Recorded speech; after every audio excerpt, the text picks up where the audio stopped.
You are listening to the FORSCOM Frontline, bringing you to our soldiers on the front lines of readiness. Hey everyone, and welcome to the FORSCOM Frontline. I'm Jeannie, and I'm your host. This is a very special episode as we head into Memorial Day to honor and remember the U.S. military personnel who died while serving in the United States Armed Forces. Today, I am joined by Dr. Steve Carney, who is a historian at Arlington National Cemetery. We're going to get a little history lesson as well as look at the preparations and execution of Memorial Day events at America's premier cemetery, Arlington National Cemetery. Welcome, Dr. Carney, and thank you for taking the time to talk with me today. Very excited to have you on today. As I was delving into research on Memorial Day, I learned a few things. So I'm sure our listeners today are going to learn a few things as well, which is my hope. And hopefully you'll teach us all about it. So kind of just to start, tell me a little bit about yourself. How long have you been at Arlington? Where are you originally from? How did you become a historian? What made you go there? Those kinds of things. Yeah, absolutely. Well, thank you. It's my pleasure to be with you. And, for us at Arlington, Memorial Day is such an important part of really the history of the cemetery. So I love any opportunity I have to talk about that importance and to educate people. A little bit about myself. I grew up in Western Pennsylvania, just north of Pittsburgh, and just always been enthralled by history, especially U.S. military history. So after graduating, I ended up taking a job at the U.S. Army Center of Military History at Fort McNair in Washington, D.C., back in 2002. So I've been an Army civilian historian for 22 years now, which is, wow. Surprising. So you know a lot. Time seems to have gone really quickly. So I've spent pretty much about 10 years at the Center of Military History. And my responsibility there, I basically was in charge of their military history education. So I did a lot of education conferences and events, but I also ran the staff ride program. So I got to do staff rides for U.S. Army units and commands and leadership, as well as the rest of DOD and the federal government. So it was, I think, probably one of the best jobs that you could possibly have in the Army. Well, okay. At least if you're a history fan and enjoy going to battlefields, which I very much do enjoy. So in late 2010, Arlington, which has always been run by the U.S. Army since 1861, they requested some additional historical support. So I volunteered to go over on a detail, and that was in early 2011. So I ended up being there for about 2 years on that detail. And in 2013, I got officially hired to be the command historian and to set up the first real command history office at the cemetery. So I'm actually just at about my 11th anniversary as of in a day or two of my official start date at Arlington. So it's been a very incredible time at Arlington over the last 13 years or so. Well, congratulations on your anniversary. That's so exciting. So I'm happy to have you. I have relatives that live in Pennsylvania, so great area. And the month of May, it holds a lot of historical significance for Arlington National Cemetery, and numerous events have occurred throughout the history during this month. And let's delve into that a little bit. Can you tell me a little bit more about them? Sure. Yeah. So I mentioned to you, right, I guess we would do it chronologically. So because I am a historian. Yep. So I started in 1861. I kind of mentioned that the Army has been the caretakers of the property since 1861. And the reason for that is the former Arlington plantation that the cemetery now occupies 639 acres of the original 1,100 acres that had been owned by President George Washington's step-grandson, George Washington Parke Custis. It dominates a ridge on the west side of the Potomac River that really overlooks the entire District of Columbia. George Washington Parke Custis's daughter, Mary Ann Custis, married Lieutenant Robert E. Lee during the 1830s. And so eventually, at the death of George Washington Parke Custis, the property became owned by Mary Custis Lee. A very common question that we get is, isn't it true that Robert E. Lee used to own Arlington Plantation? And the answer to that's no. He was the executor of his father-in-law's will, but his wife was the one who actually owned the property. So after Virginia declared that it was seceding from the United States and joining the Confederate States of America, by that point, the Custis Lee family had already abandoned the property and moved down towards Richmond. But on the early morning hours of May 24th, of 1861, so just a few hours after the official proclamation was read that Virginia was seceding, there were over 13,000 U.S. troops that were stationed in Washington, D.C. and Georgetown. They crossed the Potomac, and they had really two objectives. The first one was to seize the town of Alexandria, just to our south, because there were deep water ports there. But the vast majority of that force occupied the ridge that Arlington Plantation was on. And if any of your viewers have ever been to Arlington and go to the Arlington House, you immediately understand why, right? It's such a dominant high ground overlooking Washington, D.C. that really the only way you could defend the city was by defending those heights by the Arlington House. So, we always say rifled artillery in 1861 from the Arlington House could have ranged every federal building in the District of Columbia, to include the White House, Congress, the War Department, the Treasury Department. Wow. So it was absolutely critical to safeguarding Washington, D.C. So it was really at that point then that the Army, became the caretakers of the former plantation. Okay. So then, the Army had control of that 1,100-acre plantation then all through the Civil War. During the first 3 years of the war, really we used the property. The Army used the property for primarily fortifications. So there were three major forts that were built on the property. One of them is Fort Whipple, which today is Fort Myer, which we still share our boundary with. And what today is Section 11 of the cemetery was actually at the time called Fort McPherson. So it was a star-shaped Civil War fort.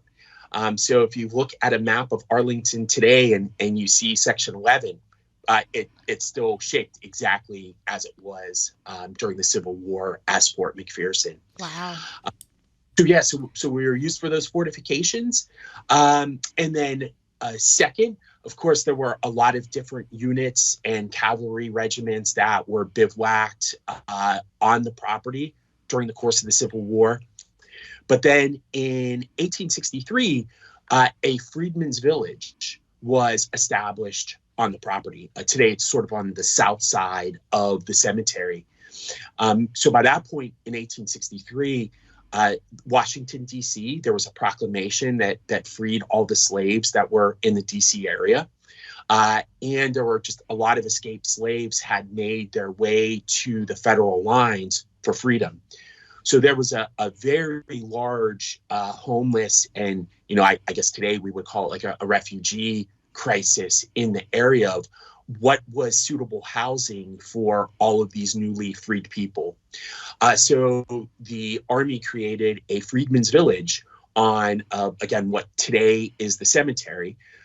And that freedmen's village was there for basically till the turn of the 20th century. There were still some residents living on on the property that today is the cemetery. Oh, wow. So really incredible story. But I would say the next, obviously significant May date that is important to Arlington is May 13th.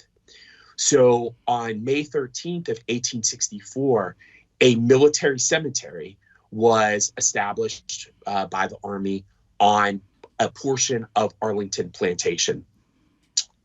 So it's a critical story in the entire history of the Civil War. So up till the Civil War, in our previous conflicts, there really wasn't a major casualty issue that the military had to deal with. But because the number of Civil War casualties were just so high, the federal government began the National Cemetery Program. Right. So, created national cemeteries, all around the country at many battlefields like Antietam and Gettysburg, for example. But in the Washington, D.C. area, by 1864, there were actually 2 national cemeteries that had already been established. And I know these. Okay. Alexandria and Soldiers Home, correct? That is absolutely correct. Both of them predate Arlington by a wide measure, I would say. And yes, so the Soldiers Home Cemetery was actually a small piece of property was given to the War Department from the old Soldiers Home that was located there. And, that was federal property that was owned sort of in the district.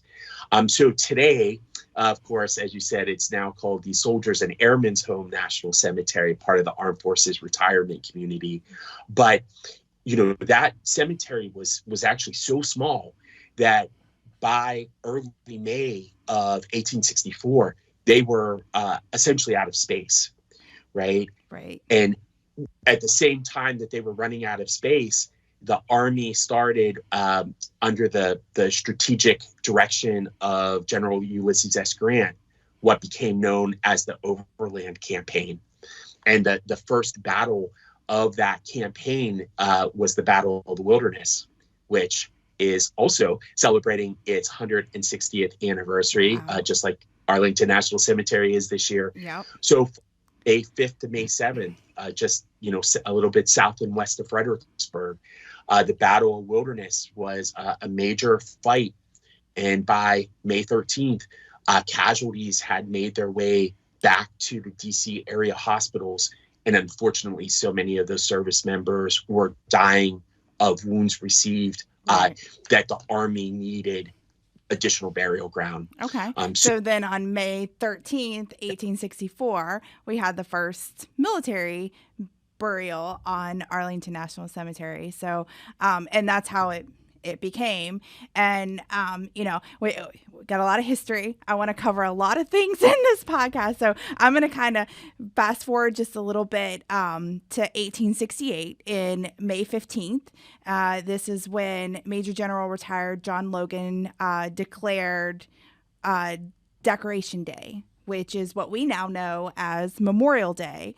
I don't know how many people knew that. I did not know that until I was doing my research. And so May 30th, 1868 was actually the first Decoration Day. And then in 1971, it was declared the fourth Monday of May officially became Memorial Day. So all of these events have happened in May, and I know there's so much history. We could probably sit here and talk for the next 3 hours about May at Arlington alone. I just want to get into some more juicy stuff with Memorial Day and whatnot. So I'm excited that Decoration Day is actually now Memorial Day. And so is there any more significant history around Memorial Day that you think our listeners should know about? I know the amphitheater came to where they celebrated Decoration Day, and then kind of the meaning of Memorial Day and like what it means to Arlington today. Yeah, for sure. So, yes, so, when Arlington became a national cemetery on June 15th of 1864, just like the other national cemeteries, it wasn't an honor necessarily to be buried there, right? It was just that the families couldn't afford to Hmm. bring their loved ones home for proper burial. But that all changes on May 15th of 1868 when Logan declares that May 30th is going to be Decoration Day. But the connection with Arlington, and you really can't understand the history of Arlington without understanding that in that order that Logan gives to create Decoration Day, the official event, the official commemoration was held at Arlington National Cemetery. Hmm. So since 1868, every official decoration/Memorial Day, and those names had been used interchangeably pretty much from like the 1870s. It wasn't really till the 1900s that Memorial Day started to become the much more popular, but it's even as late as like the 1950s. Sometimes you still see the interchange of decoration or Memorial Day. So Arlington, the course of our history really changed in 1868. All of a sudden, many Americans started to view Arlington as something a little bit different or unique compared to the other national cemeteries. Right. So that really was a decisive change in our history. So it's so important. We actually have two amphitheaters at the cemetery. Okay. The first, called the James Tanner Amphitheater, was built in 1873.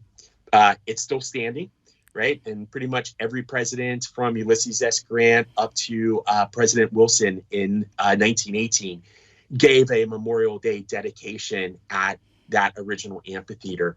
But then in 1920, the much larger white marble amphitheater that people, I think often associate with Arlington National Cemetery was built. So yeah, it's again just such an important day in the history and development of the cemetery. Absolutely. Absolutely.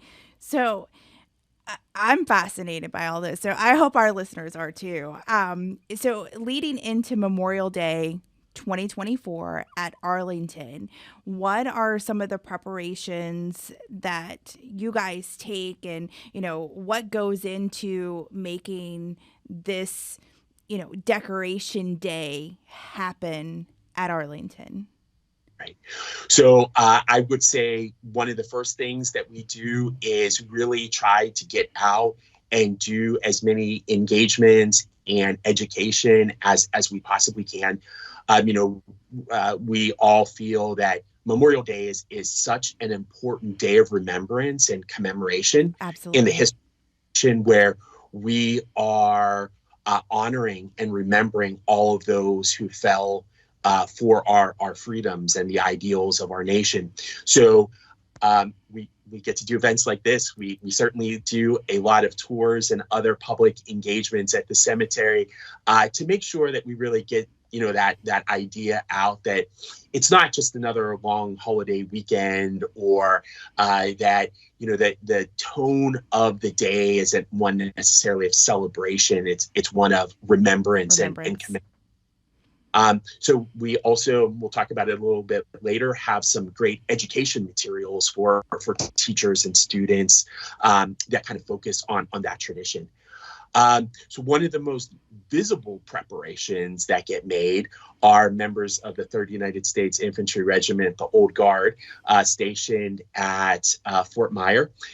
Come in early on the Thursday before Memorial Day weekend, and they do a tradition called Flags In, where all of the service members there in the Old Guard come over and take rows of the cemetery, and they place a flag at each and every headstone marker, and in our columbarium courts for the above ground cremated remains, also a flag in each one of those niche columns.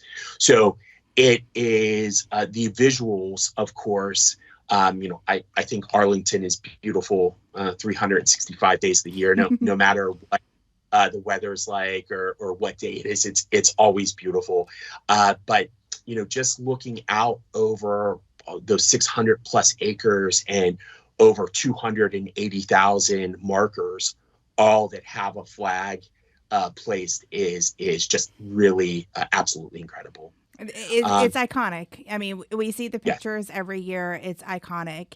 And then, we see the wreaths as well. You talk about the old guard putting out the flags, flags in. How do the wreaths make it onto? Yeah. So now, recently, we've been doing 2 events. One, the Sunday before Memorial Day, which is the Flowers of Remembrance. And at the Flowers of Remembrance, members of the public can arrive at the cemetery and actually process out onto the plaza at the Tomb of the Unknown Soldier and lay a flower in front of the tomb. So that also is just a very powerful visual, and it gives the American people unprecedented access, really, to be able to honor our unknown who fell in World War I, World War II, and the Korean War as well. Right. Yes, we have wreaths. There are many wreath ceremonies that take place at various locations around the cemetery, such as the Tomb of the Civil War Unknowns, Right. Which in the remains of 2,111 Civil War soldiers. But of course, I think the one that is most, most people know of is when the president or other senior government official, right before they deliver their Memorial Day address in the Memorial Amphitheater, do a wreath laying at the Tomb of the Unknown Soldier. That is correct. I think we all wait for that every single year. And now going back to kind of the wreath laying, can anyone do that? Can anyone volunteer to go and help lay wreaths at Arlington? Yes. So we have a public wreath program, right? Okay. So there's a link on our website. I know that will be in the show notes. Yep. So anyone can go on and use the online reservation system to request a wreath laying at the Tomb of the Unknown Soldier. There are also requests for wreath layings at other locations around the cemetery, and that same system is used. Okay. And then, of course, in December of every year, there's the event that's sponsored by Wreaths Across America that places a holiday wreath at grave sites. So yes, in December and then in January for Wreaths Out, that is also a opportunity for members of the general public just to come and take part in an event like that. Okay. And, we talk about the general public because I know a lot of government organizations and military organizations, we can request and do things. A lot of times General Pappas was actually just at Arlington National Cemetery last month with the Carrington School from Paris, France, and the kids. They're leading up to D-Day, which we know is in June. Leading up to that, I think it was about 30 students came and they did a wreath laying with General Pappas at the Tomb of the Unknown Soldier. So I know we can do things like that, but for the general public, it's you kind of have to jump through a little bit more hoops to be able to do things like that. So what else can the general public participate in? Because I know they can come and watch the wreath layings. There's the changing of the guard, which we really haven't talked about, and the walking tours and things like that. Can you talk a little about more what's open to the general public? Yeah, sure. So all 639 acres are definitely open. And, one of the things that we really encourage anyone visiting the cemetery do is get out and explore. So, of course, we have, some individuals, we have some locations that are just so iconic that everybody tends to go to them, like visiting President John F. Kennedy's gravesite, or going to the tomb of the Memorial Amphitheater and the Tomb of the Unknown Soldier, and watching the guard change. But anywhere you walk in the cemetery, truly every grave marker tells a story. And I always encourage school groups that come. You can just walk into a section and literally start to Google some names, and the stories that aren't told in marble on the marker are often absolutely incredible, and just the breadth and the diversity of the people that are buried at the cemetery are veterans and those who made the ultimate sacrifice, but as well as their spouses and other dependents who are eligible for burial. Truly, Arlington tells the story of everyone, right? Every American, no matter what your background, ethnicity, race, religion, your story is represented at Arlington National Cemetery. And to me, that's the most powerful thing that I think anyone can take away from the cemetery. Absolutely. I've never been to Arlington National Cemetery for a Memorial Day, but I hope to one day be able to do that. So I think having people know how they can do that and the things that are available to them if they are in the DC area to go and visit. So we talked about the memorial services and, all of these ceremonies. They're free. I think we forgot to mention that they are free and open to the public. If you want to know more information, you can visit their website at arlingtoncemetery.mil. All of the things that Dr. Carney and I have talked about today, the education information can be found on their website. You just got to keep digging. I know I spent probably 2-3 hours just clicking through and reading, and it just kind of became engrossed in it. So it was very exciting, as well as they have the Arlington National Cemetery Education Program, and they have a ton of amazing materials for teachers, students, lifelong learners, and just the general public. So you can pull lesson plans if you are a teacher, and I think that's a fabulous resource that you have for our educators here in the United States. We'll link all of this in our show notes below, so you'll have a link to the cemetery as well as the education information. So that's all I really have for today, Dr. Carney. I appreciate the history lesson. I know we could probably sit here and talk for hours. You seem very, very passionate. So thank you so much for coming on and sharing your knowledge and wisdom about Arlington and the history of Memorial Day. I'm excited for this episode to be published ahead of Memorial Day. So, and today's episode is dedicated to the memory of our fallen heroes. Please never forget that they made the ultimate sacrifice for our country. And we'll see you next time on the front line.